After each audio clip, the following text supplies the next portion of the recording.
शिवलिंग पूजन की महिमा तथा रावण के उत्कर्ष और पतन का वृत्तांत। लोमश जी कहते हैं, जो विष्णु हैं उन्हें शिव जानना चाहिए, और जो शिव हैं वे विष्णु ही हैं। पीठिका अर्थात आधार अथवा अर्घा भगवान विष्णु का ही रूप है, और उस पर स्थापित लिंग महेश्वर का स्वरूप है। अतः शिवलिंग का पूजन सबके लिए श्रेष्ठ है। ब्रह्मा जी निरंतर मणिमय शिवलिंग का पूजन करते हैं। इंद्र रत्नमय, चंद्रमा मुक्तामय तथा सूर्य ताम्रमय लिंग की सर्वदा पूजा करते हैं। कुबेर चांदी के शिवलिंग की, वरुण कुछ लाल रंग के शिवलिंग की, यमराज नीले रंग, नैऋत्य कोण के अधिपति रजत वर्ण तथा वायुदेव केसरिया रंग के शिवलिंग की निरंतर आराधना करते हैं। इस प्रकार इंद्र आदि समस्त लोकपाल शिवलिंगोपासक हैं। पाताल में भी सब लोग शिव पूजक हैं।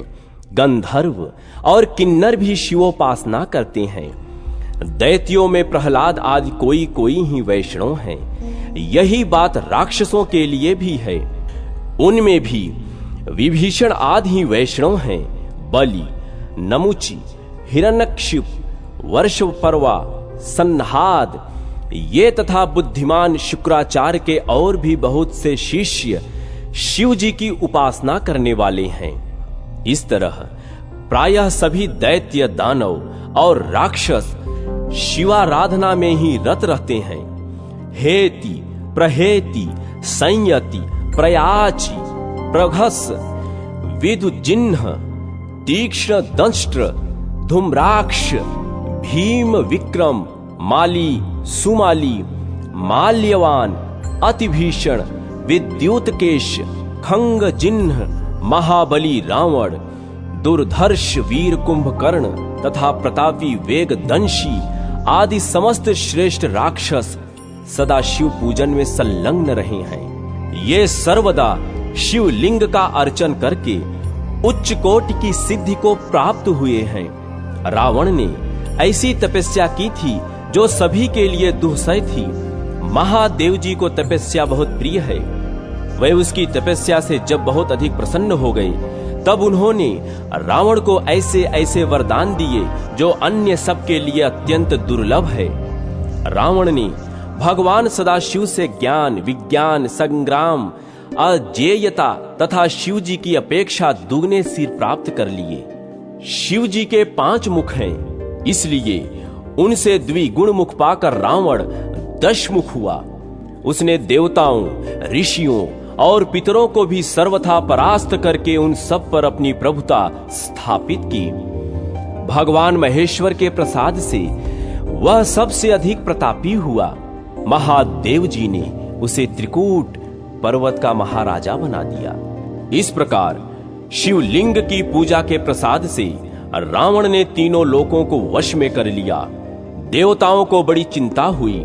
वे सब मिलकर शिवलोक में गए और दरवाजे पर किंकरों की भांति खड़े हो गए। उस समय नंदी, जिनका मुख वानर के समान है, देवताओं से वार्तालाप करने लगे। देवताओं ने नंदी को प्रणाम करके पूछा, आपका मुख वानर के समान क्यों है? नंदी ने कहा, एक समय रावण यहां आया और अपने पराक्रम की बात बहुत बढ़ चढ़कर कहने लगा। उस समय मैंने उससे कहा, भैया तुम भी शिवलिंग के पूजक हो और मैं भी, अतः हम दोनों एक समान हैं। फिर मेरे सामने यह व्यर्थ डींग क्यों मारते हो? मेरी बात सुनकर रावण ने तुम ही लोगों की भांति मेरे वानर मुख होने का कारण पूछा। उत्तर में मैंने निवेदन किया, यह मेरी शिवोपासना का मुंह मांगा फल है। भगवान शिव मुझे अपना सारूप्य दे रहे थे, किंतु उस समय मैंने वह नहीं स्वीकार किया। अपने लिए वानर के समान ही मुख मांगा। भगवान बड़े दयालु हैं। उन्होंने कृपा पूर्वक मुझे मेरी मांगी हुई वस्तु दे दी।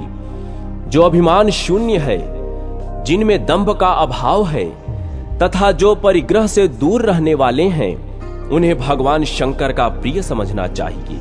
इसके विपरीत जो अभिमानी, दंभी और परिग्रही हैं, वे शिव के कल्याणमय कृपा से वंचित रहते हैं। रावण मेरे साथ पूर्वोक्त बातचीत में अपने तपोबल का बखान करने लगा। उसने कहा, मैं बुद्धिमान हूं, मैंने भगवान शिव से 10 मुख मांगे हैं। अधिक मुखों से शिव जी की अद्भुत स्तुति की जाती है। तुम्हारे इस वानर तुल्य मुख से क्या होगा? तुम्हें किसी ने खोटी सलाह दी होगी। तुमने शंकर जी से यह वानर का मुख व्यर्थ ही मांगा है। देवताओं, रावण का यह उपहास पूर्ण वचन सुनकर मैंने उसे शाप देते हुए कहा, जब कोई महातपस्वी श्रेष्ठ मानव उन वानरों के साथ मुझे आगे करके तुम पर आक्रमण करेगा, उस समय वह तुम्हें अवश्य मार डालेगा। इस प्रकार सारे संसार को रुलाने वाले रावण को मैंने शाप दे डाला। देवाधिदेव महादेव जी साक्षात विष्णु रूप हैं, अतः आप लोग भगवान विष्णु से प्रार्थना करें। नंदी की यह बात सुनकर सब देवता मन ही मन बहुत प्रसन्न हुए। उन्होंने वैकुंठ में आकर अपनी वाणी द्वारा भगवान विष्णु की स्तुति आरंभ की। देवता बोले, देव देव जगदीश्वर, आप 6 ऐश्वर्यों से युक्त होने के कारण भगवान कहलाते हैं। आपको नमस्कार है। यह संपूर्ण चराचर जगत आपके आधार पर टिका हुआ है। यह जगत एक लिंग है जिसे आपने आधार पीठ रूप होकर धारण किया है। प्रभु, हम लोगों के लिए पहले भी आप अनेक प्रकार अवतार धारण किए हैं। आपने मत्स्य रूप धारण करके ब्रह्मा जी के मुख में वेदों की स्थापना की है। आपने ही हयग्रीव रूप से मधु और कैटभ नामक दैत्यों को मारा है। कच्छप अवतार धारण करके आपने ही अपनी पीठ पर मंदराचल पर्वत उठाया था। वाराह रूप धारण करके आपने हिरण्याक्ष दैत्य को मार गिराया था तथा नरसिंह रूप से हिरण्यकशिप को मौत के घाट उतारा है। वामन अवतार धारण कर आपने ही दैत्यराज बलि को बांधा और भृगुकुल में ही परशुराम रूप से प्रकट होकर आपने ही कार्तवीर्य अर्जुन का वध किया।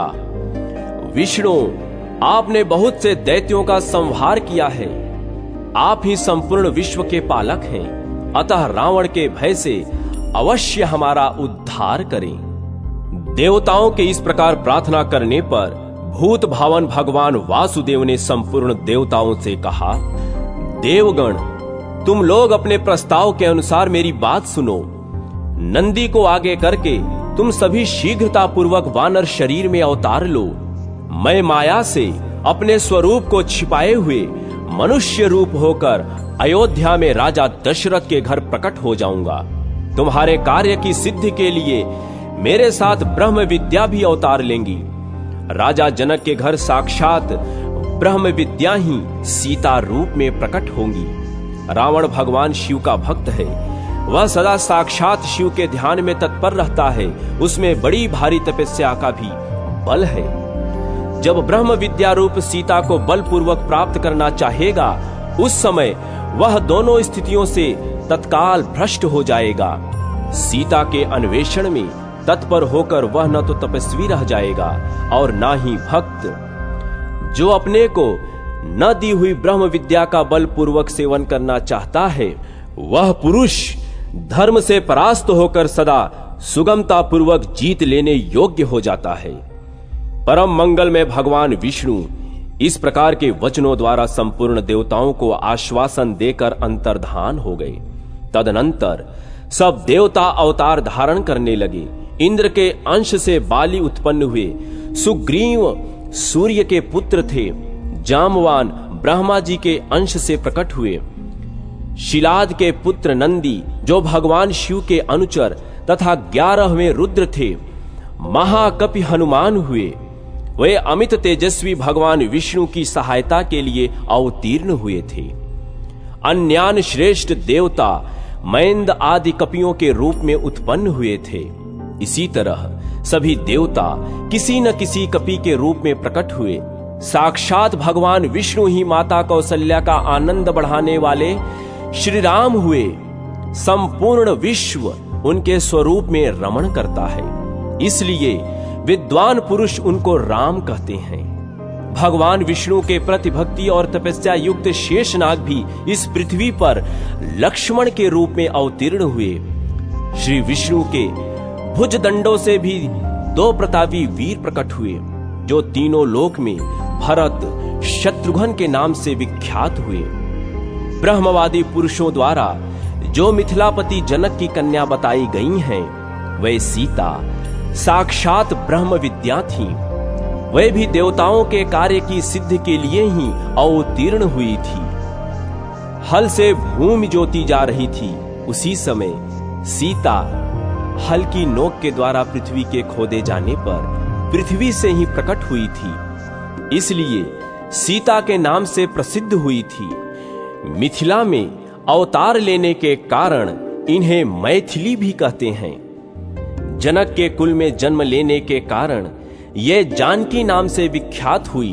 पूर्व जन्म में इनका नाम वेदवती था। राजा जनक ने ब्रह्म विद्या स्वरूप सीता को परमात्मा ब्रह्म स्वरूप श्री राम के सेवा में अर्पित कर दिया।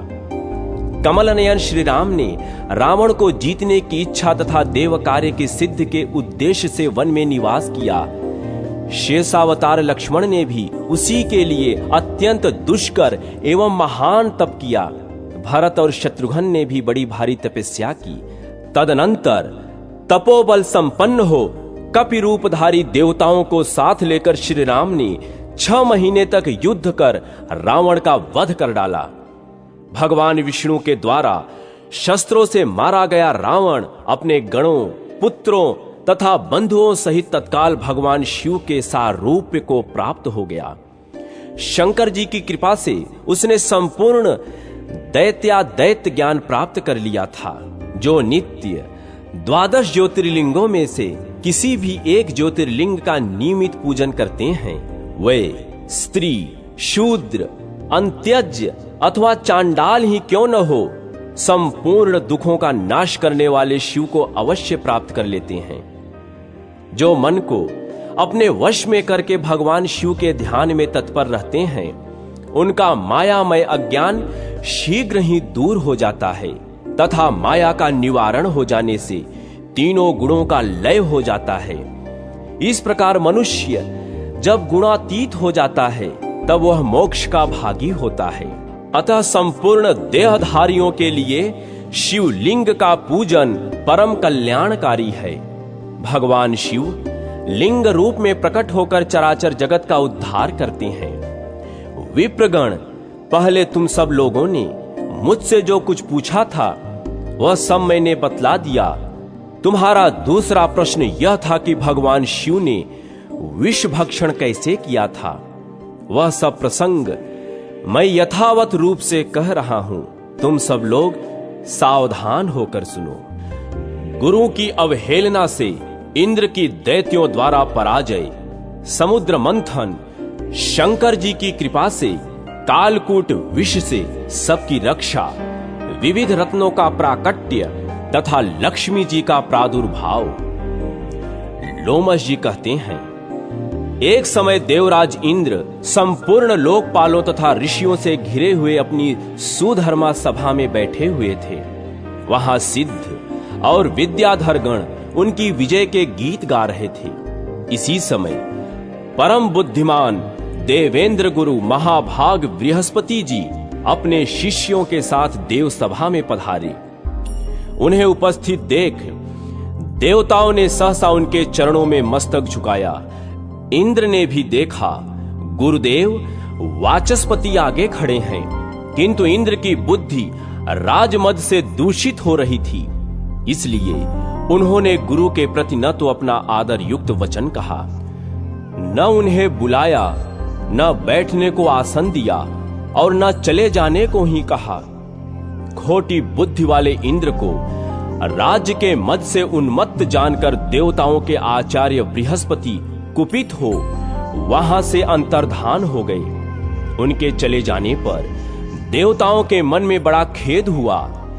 यक्ष, नाग, गंधर्व तथा ऋषिगण भी उदास हो गए। नृत्य और गीत समाप्त होने पर जब इंद्र सचेत हुए, तब उन्होंने तुरंत देवताओं से पूछा, महातपस्वी गुरुदेव कहां चले गए? तब नारद जी ने देवराज इंद्र से कहा, बलसूदन, निसंदेह आपके द्वारा गुरु की अवहेलना हुई है। गुरु के अनादर से राज्य अपने हाथ से चला जाता है। अतः आप सब प्रकार से यत्न प्रयत्न करके गुरु से अपने अपराध के लिए क्षमा प्रार्थना कीजिए। महात्मा नारद की यह बात सुनकर इंद्र सहसा सिंहासन से उठकर खड़े हो गए और उन सभी सभासदों को साथ ले बड़ी उतावली के साथ गुरु के निवास स्थान पर गए। इस समय इंद्र अपने कर्तव्य के प्रति सजग हो चुके थे। वहां गुरु पत्नी तारा को देखकर उन्होंने प्रणाम किया और पूछा, देवी, महातपस्वी गुरुजी कहां गए हैं? तारा ने इंद्र की ओर देखकर उत्तर दिया, मैं नहीं जानती। तब वे चिंतामग्न होकर अपने घर लौट आए। इसी समय स्वर्ग में अनेक अद्भुत अनिष्ट सूचक अपशकुन होने लगे, जो संपूर्ण स्वर्गवासियों को तथा दुरात्मा इंद्र को भी दुख प्राप्त की सूचना देने वाले थे। इंद्र की वह करतूत पाताल निवासी राजा बलि ने भी सुनी। फिर तो वह दैत्यों की बहुत बड़ी सेना साथ ले पाताल से अमरावतीपुर पर चढ़ाए। उस समय देवताओं का दानवों के साथ बड़ा भयंकर युद्ध हुआ। उसमें दैत्यों ने देवताओं को परास्त कर दिया। एक ही क्षण में दूषित हृदय वाले अविवेकी इंद्र का 7 अंगों सहित संपूर्ण राज्य दैत्यों ने अपने अधिकार में कर लिया। विजयी दैत्य शीघ्र पाताल को चले गए। शुक्राचार्य की कृपा से दैत्यगण विजयी हुए थे। इंद्र की राजलक्ष्मी नष्ट हो चुकी थी, इसलिए देवताओं ने भी सर्वथा उनका त्याग कर दिया। श्रीहीन इंद्र स्वर्गलोक से अन्यत्र कहीं और चले गए। कमल के समान कमनीय नेत्रों वाली इंद्रपति शची दूसरों की दृष्टि से छिपकर रहने लगी। ऐरावत नामक महान गजराज तथा उच्चय श्रवा अश्व आदि जो बहुत से रत्न थे, उन्हें दुष्ट दैत्यों ने लोभवश स्वर्गलोक से पाताल में पहुंचा दिया। परंतु वे रत्न पुण्यात्मा पुरुषों के ही उपभोग में आने वाले थे। अतः दैत्यों के अधिकार में न रहकर समुद्र में कूद पड़े। उस समय राजा बलि ने आश्चर्यचकित होकर अपने गुरु शुक्राचार्य से कहा, भगवान, हम देवताओं को जीतकर बहुत से रत्न यहां लाए थे, किंतु वे सभी समुद्र में जा पड़े हैं। यह तो बड़ी अद्भुत बात है।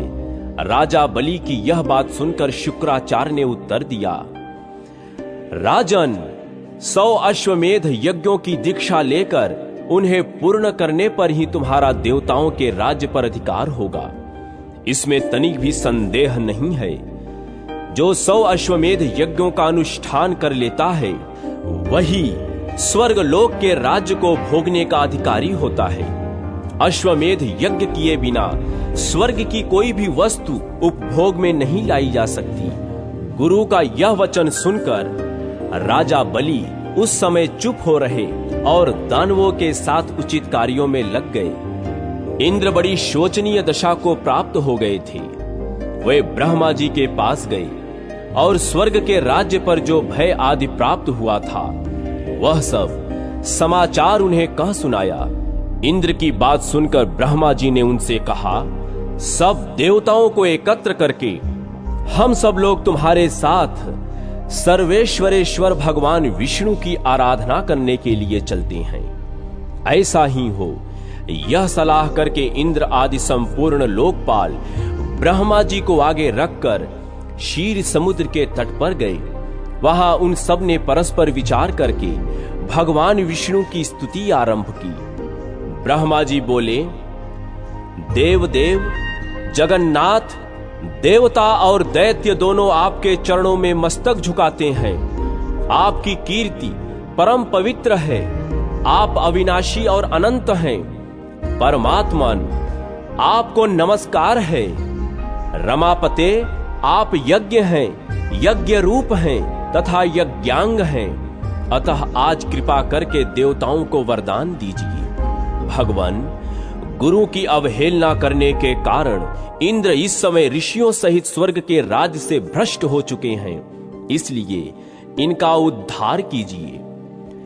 श्री भगवान बोले, देवगण, गुरु की अवहेलना करने से सारा अभ्युदय नष्ट हो जाता है। जो पापी हैं, अधर्म में तत्पर हैं तथा केवल विषयों में ही रचे पचे रहते हैं और जिनके द्वारा अपने माता पिता की निंदा होती रहती है, वे निसंदेह बड़े भाग्यहीन हैं। ब्राह्मण, इस इंद्र ने जो अन्याय किया है उसका फल इसे तत्काल प्राप्त हो गया। केवल इंद्र के ही कर्म से संपूर्ण देवताओं पर संकट आया है। जब किसी भी पुरुष के लिए विपरीत काल उपस्थित हो जाए, तब उसे दूसरों का सहयोग प्राप्त करने की चेष्टा करनी चाहिए। बुद्धिमान पुरुष अपने संपूर्ण मनोरथों की सिद्धि के लिए अन्य प्राणियों के साथ मैत्री करते हैं। अतः इंद्र, तुम मेरी बात मानो। इस समय अपना काम बनाने के लिए तुम्हें दैत्यों के साथ मेल जोल कर लेना चाहिए। भगवान विष्णु के इस प्रकार आज्ञा देने पर परम बुद्धिमान इंद्र अमरावती छोड़कर देवताओं के साथ सुतल लोक में गए। इंद्र आए हैं, यह सुनकर राजा इंद्रसेन बलि रोष में भर गए। उन्होंने अपनी सेना के साथ जाकर इंद्र को मार डालने का विचार किया। उस समय देवर्षि नारद ने बलवानों में श्रेष्ठ राजा बलि और दैत्यों को ऊंच नीच समझाकर उन्हें इंद्र के वध से रोका। देवर्षि के ही कहने से राजा बलि ने इंद्र के प्रति अपना रोष त्याग दिया। इतने में ही इंद्र भी अपनी सेना के साथ आ पहुंचे। राजा बलि ने देखा, लोकपालों से घिरे हुए इंद्र श्रीहीन हो गए हैं। अब उनमें प्रभुता का मद नहीं रह गया, उनका तेज चला गया और अब वे ईर्ष्या तथा अहंकार से रहित हो गए हैं। उन्हें इस अवस्था में देखकर राजा बलि के मन में बड़ी दया आई। वे बड़ी उतावली के साथ हंसते हुए बोले, देवराज इंद्र, आप इस सुतल लोक में कैसे पधारे? यहां आने का कारण बताइए। बलि की यह बात सुनकर इंद्र मुस्कुराते हुए बोले, भैया, हम सब देवता क्रोध के अधीन हो रहे हैं। आप सब लोगों की भी यही दशा है। जैसे हम हैं वैसे ही आप लोग भी हैं, अतः हमारा यह कलह निरर्थक है।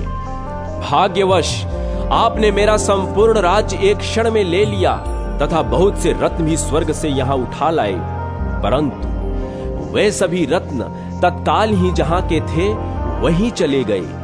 अतः विद्वान पुरुषों को एक दूसरे से मिलकर कर्तव्य के विषय में विचार करना चाहिए। विचार करने से ज्ञान प्राप्त होता है और ज्ञान होने पर संकट से छुटकारा अवश्य मिल जाएगा।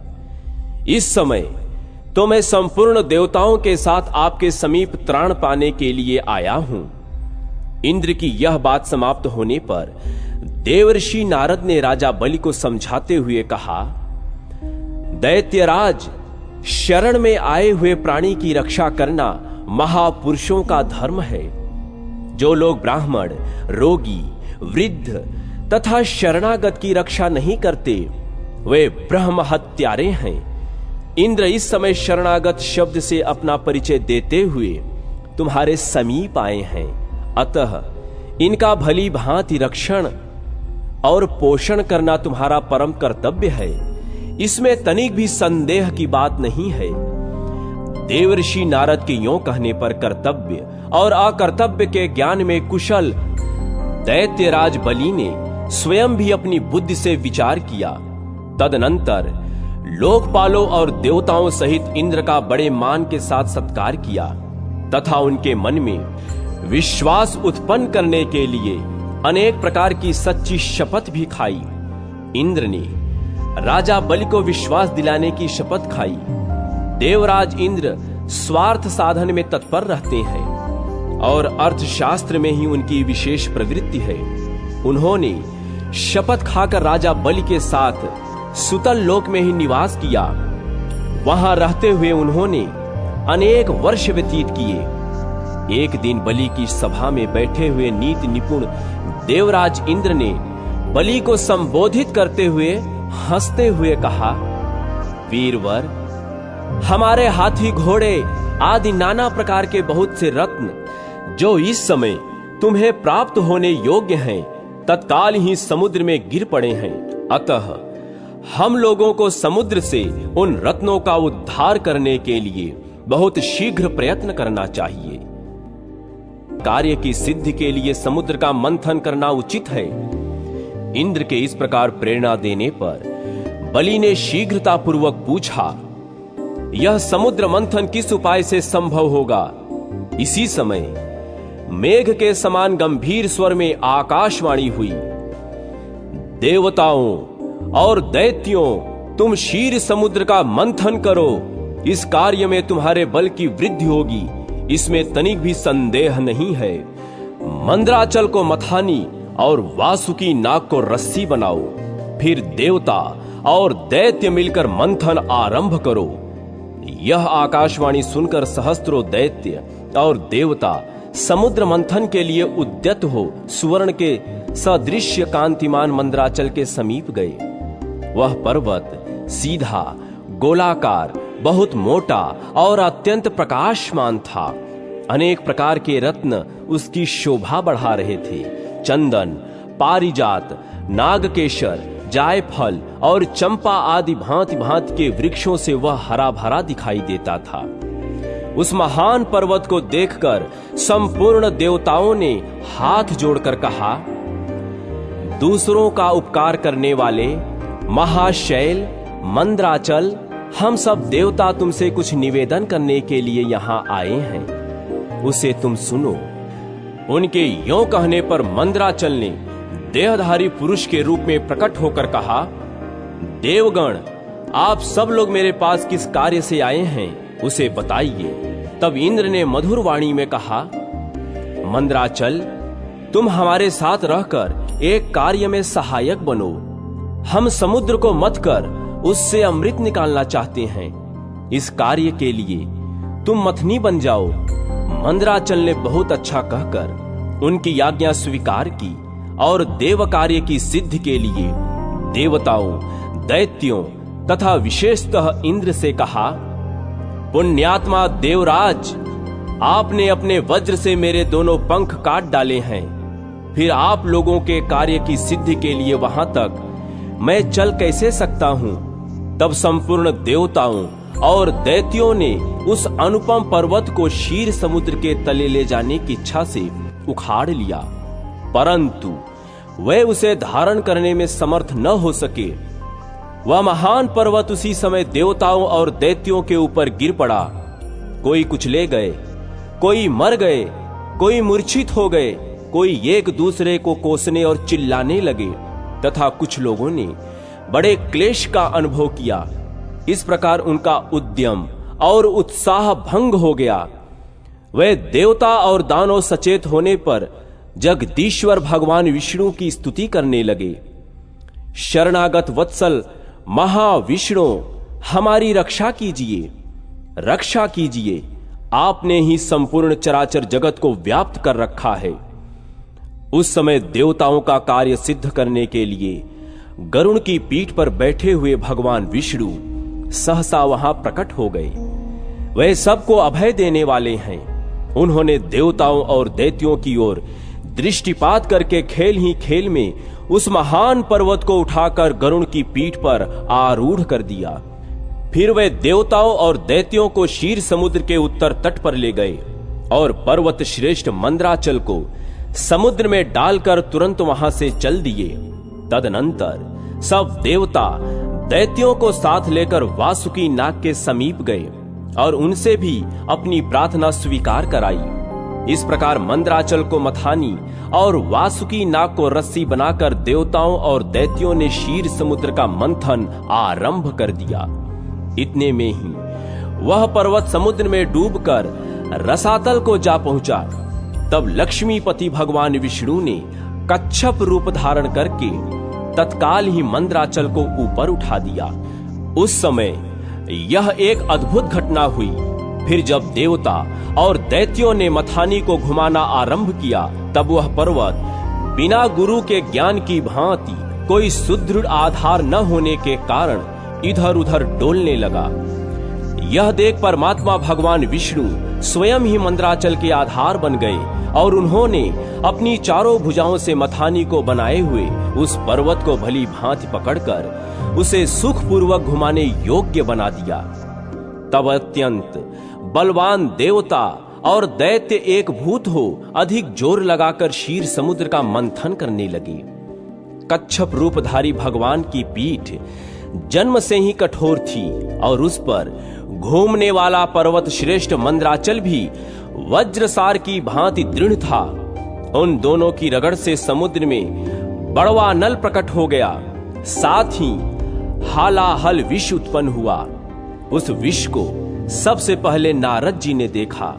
तब अमित तेजस्वी देवऋषि देवताओं ने पुकार कर कहा, आदित्य कुमारो, अब तुम समुद्र का मंथन न करो। इस समय संपूर्ण उपद्रवों का नाश करने वाले भगवान शिव की प्रार्थना करो। वे परात्पर हैं, परमानंद स्वरूप हैं तथा योगी पुरुष भी उन्हीं का ध्यान करते हैं। देवता अपने स्वार्थ साधन में संलग्न हो समुद्र मथ रहे हैं। वे अपनी ही अभिलाषा में तन्मय होने के कारण नारद जी की बात नहीं सुन सके। केवल उद्यम का भरोसा करके वे क्षीर सागर के मंथन में संलग्न थे। अधिक मंथन से जो हालाहल विष प्रकट हुआ वह तीनों लोकों को भस्म कर देने वाला था। वह प्रौढ़ विष देवताओं का प्राण लेने के लिए उनके समीप आ पहुंचा और ऊपर नीचे तथा संपूर्ण दिशाओं में फैल गया।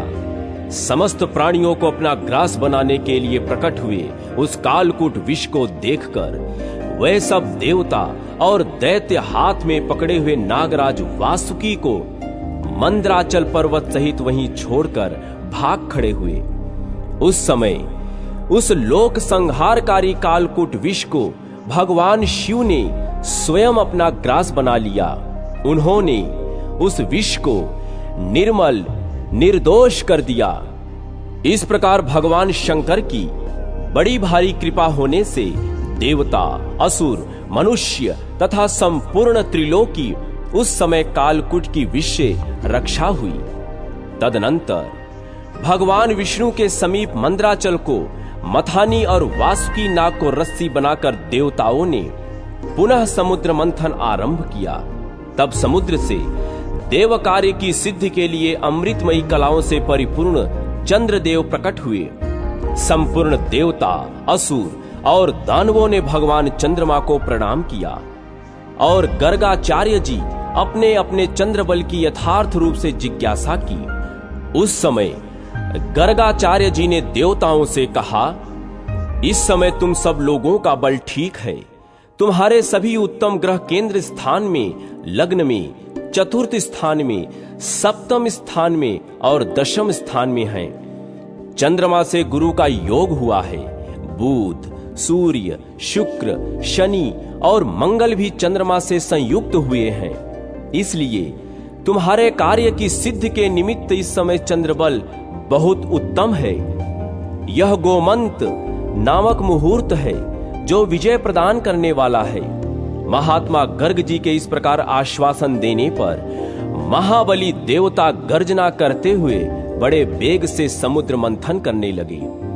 मथे जाते हुए समुद्र के चारों ओर बड़े जोर की आवाज उठ रही थी। इस बार के मंथन से देव कार्यों की सिद्धि के लिए साक्षात सुरभि कामधेनु प्रकट हुई। उन्हें काले, श्वेत, पीले, हरे तथा लाल रंग की सैकड़ों गौवे घेरे हुए थी।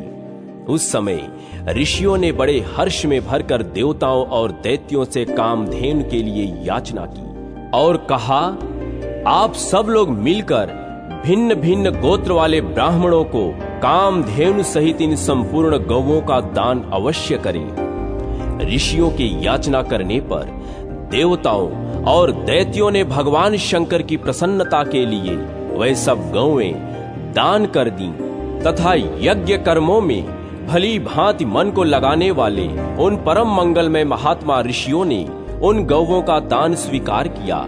तत्पश्चात सब लोग बड़े जोश में आकर क्षीर सागर को मथने लगे। तब समुद्र से कल्प वृक्ष, पारिजात, चूत और संतान ये 4 दिव्य वृक्ष प्रकट हुए। उन सबको एकत्र रखकर देवताओं ने पुनः बड़े वेग से समुद्र मंथन आरंभ किया। इस बार के मंथन से रत्नों में सबसे उत्तम रत्न कौस्तुभ प्रकट हुआ, जो सूर्य मंडल के समान परम कांतिमान था। वह अपने प्रकाश से तीनों लोकों को प्रकाशित कर रहा था। देवताओं ने चिंतामणि को आगे रखकर कौस्तुभ का दर्शन किया और उसे भगवान विष्णु की सेवा में भेंट कर दिया। तदनंतर चिंतामणि को मध्य में रखकर देवताओं और दैत्यों ने पुनः समुद्र को मथना आरंभ किया। वे सभी बल में बढ़े चढ़े थे और बार बार गर्जना कर रहे थे। अब की बार उस मथे जाते हुए समुद्र से उच्चैश्रवा नामक अश्व प्रकट हुआ। वह समस्त अश्वजात में एक अद्भुत रत्न था। उसके बाद गजजात में रत्नभूत ऐरावत प्रकट हुआ। उसके साथ श्वेत वर्ण के 64 हाथी और थे। ऐरावत के 4 दांत बाहर निकले हुए थे और मस्तक से मद की धारा बह रही थी। इन सब को भी मध्य में स्थापित करके वे सब पुनः समुद्र मथने लगे। उस समय उस समुद्र से मदिरा, भांग, काकड़ा सिंगी, लहसुन, गाजर, अत्यधिक उन्माद कारक धतूर तथा पुष्कर आदि बहुत सी वस्तुएं प्रकट हुई। इन सब को भी समुद्र के किनारे एक स्थान पर रख दिया गया। तत्पश्चात वे श्रेष्ठ देवता और दानव पुनः पहले की भांति समुद्र मंथन करने लगे।